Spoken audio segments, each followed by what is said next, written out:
श्री राधे राधे मित्रों, कैसे हैं मित्रों आप सब।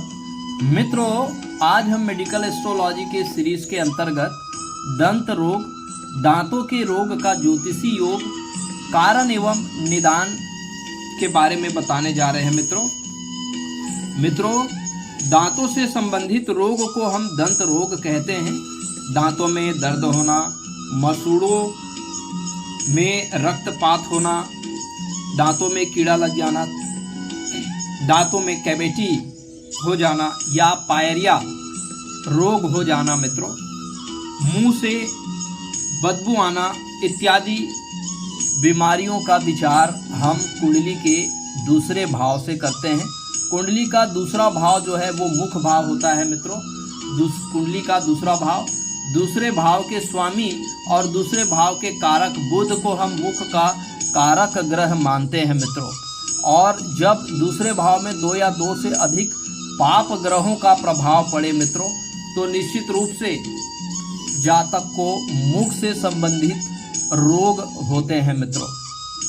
निश्चित रूप से द्वितीय भाव में राहु, शनि और मंगल का प्रभाव हो या दृष्टि हो मित्रों, तो जातक को मुख संबंधी रोग होते हैं। जी हाँ मित्रों, दो या दो से अधिक पाप ग्रह का प्रभाव यदि द्वितीय भाव पर पड़ते हैं तो जातक को नशा का आदि लग जाता है, जातक को टोबैको का आदि लग जाता है मित्रों।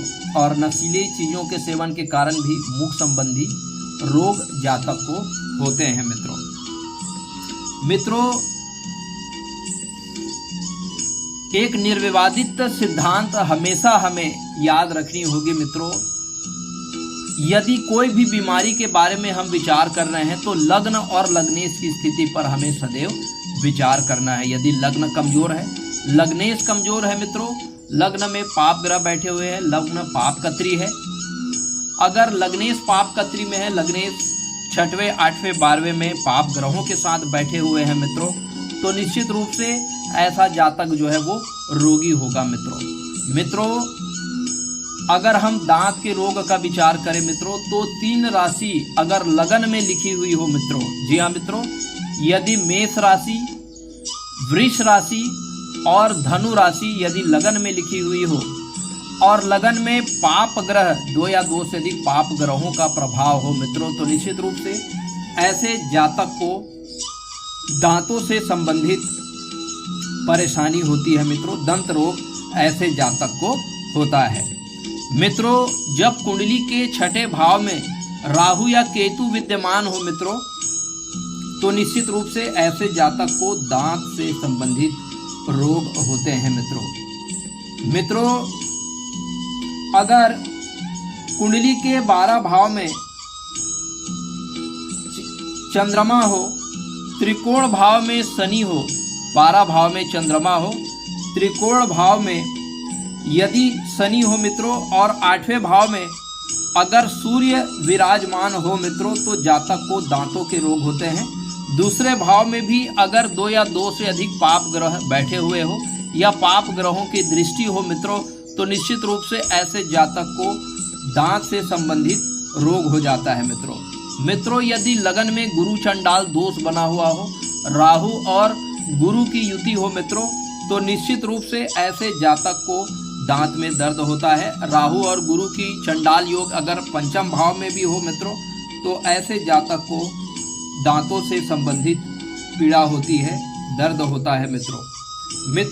जब दूसरे भाव का स्वामी 6वें भाव के स्वामी के साथ जब 6वें, 8वें, 12वें भाव में बैठे हो और पाप पीड़ित हो मित्रों, तो ऐसे जातक को दांतों से संबंधित रोग होता है मित्रों। दूसरे भाव से हम मुख का विचार करते हैं मित्रों, और दूसरे भाव का स्वामी और दूसरे भाव के कारक बुध, अगर ये तीनों 6ठे, 8वें, 12वें भाव में बैठे हो, पाप पीड़ित हो मित्रों, राहु शनि से पीड़ित हो, तो ऐसे जातक को पायरिया रोग होता है। मुंह में सूजन आ जाता है, मुंह में बदबू आ जाता है मित्रों। द्वितीय भाव में पाप ग्रह बैठे हो या पाप ग्रहों की दृष्टि आ रही हो मित्रों, तथा बुध के साथ 2 पाप ग्रह बैठे हो या पाप ग्रहों का प्रभाव हो मित्रों, और बुध 6वें 8वें 12वें भाव में बैठे हो, तो निश्चित रूप से ऐसे जातक जो है वो दांत का रोगी होता है मित्रों, क्योंकि बुध से हम मुख संबंधी रोगों का भी विचार करते हैं मित्रों।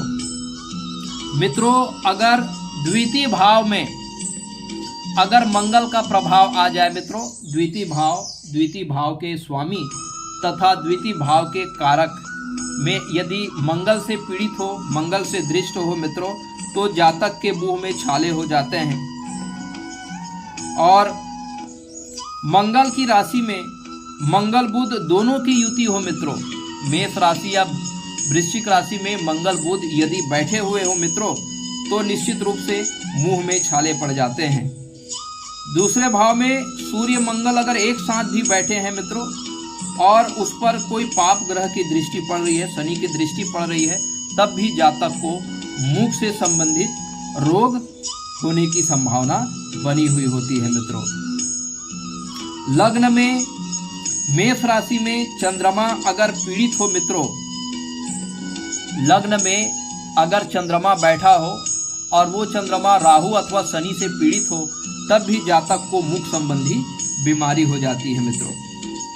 मेष राशि अथवा कर्क राशि में अगर शुक्र विराजमान हो जाए मित्रों, तब भी जातक को मुख से संबंधित परेशानी होती है, जातक के मुख से बदबू आती है मित्रों।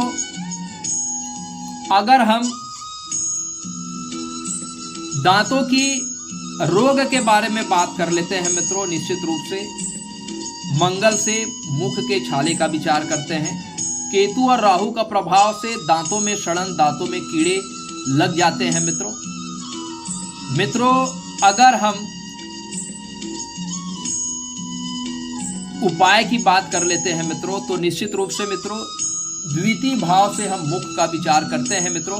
तो द्वितीय भाव का स्वामी कोई भी हो, द्वितीय भाव के स्वामी का हमें बीज मंत्रों का नियमित रूप से जाप करना चाहिए मित्रों, क्योंकि मुख का कारक जो है, मुख का कारक बुध ग्रह को माना जाता है मित्रों। तो बुध ग्रह का भी नियमित रूप से हमें जाप करते रहना चाहिए मित्रों। बुध के बीज मंत्र ओम बूम बुधाय नमः का नियमित रूप से हमें 108 बार जाप करना चाहिए मित्रों। इनके अलावा बुध के गणेश अथर्व शीर्ष के पाठ करने से भी लाभ प्राप्त होंगे। गौ माता का सेवा करें मित्रों, गौ माता को 2 रोटी खिलाएं मित्रों, ताकि आप बुध से होने वाले नकारात्मक प्रभाव से बच जाए मित्रों। मंगल जैसे पाप ग्रहों का भी प्रभाव होने से मुख संबंधी रोग होते हैं। तो मंगल के उपाय के लिए मित्रों नियमित रूप से आप मंगल के ऋण मोचन का पाठ कर सकते हैं। मंगल के बीज मंत्र ओम अंग अंगारकाय नमः का आप पाठ करें मित्रों, और नियमित रूप से हनुमान चालीसा का पाठ करें मित्रों। राहु और केतु के प्रभाव से दांतों में कैविटी, दांतों में सड़न पैदा होता है मित्रों। तो केतु के लिए मित्रों आप नियमित रूप से आप मंदिर जाइए मित्रों, हनुमान के दर्शन करिए, हनुमान के मंदिर में जाकर हनुमान चालीसा का पाठ करिए मित्रों। आप आध्यात्मिक दिशा में आप कार्य करिए मित्रों। धर्म कर्म अध्यात्म से जुड़कर आप कार्य करिए, भगवत भक्ति आप करिए मित्रों, ताकि परमात्मा की कृपा आपके ऊपर बनी रहे और मुख से संबंधित समस्त प्रकार के रोग से आपको छुटकारा प्राप्त हो सके मित्रों। प्रातः काल आप नित्य कर्म से निवृत्त होकर के भगवान सूर्य की आपको जल अर्घ देना है मित्रों, एवं गायत्री मंत्र का 7 बार आपको जाप करना है मित्रों। अगर हमारा यह प्रयास आपको पसंद आता है मित्रों, तो हमारे चैनल को लाइक करिए, शेयर करिए, सब्सक्राइब करिए मित्रों, और अपने स्नेह आत्मीय जनों के बीच जरूर आप ज़्यादा से ज़्यादा इस चैनल को पहुंचाइए मित्रों, ताकि हम अपने रोगों की, मुख से संबंधित रोगों की स्थिति के बारे में जान पाए और समय रहते उनका निदान कर पाए। समय समय पर हम अपने चिकित्सकों से भी परामर्श लेकर के अपने रोगों को दूर किए जाने के दिशा में हम सकारात्मक कार्य कर पाए। मित्रों, परमात्मा आपको स्वस्थ रखे, आपको निरोगी रखे, आपको दीर्घायु प्रदान करे। मित्रों, इसी शुभ और मंगल कामनाओं के साथ अब आपके एस्ट्रो फ्रेंड को इजाजत दीजिए। मित्रों, ध्यान रखिए, ख्याल रखिए। मित्रों, प्रणाम, नमस्कार।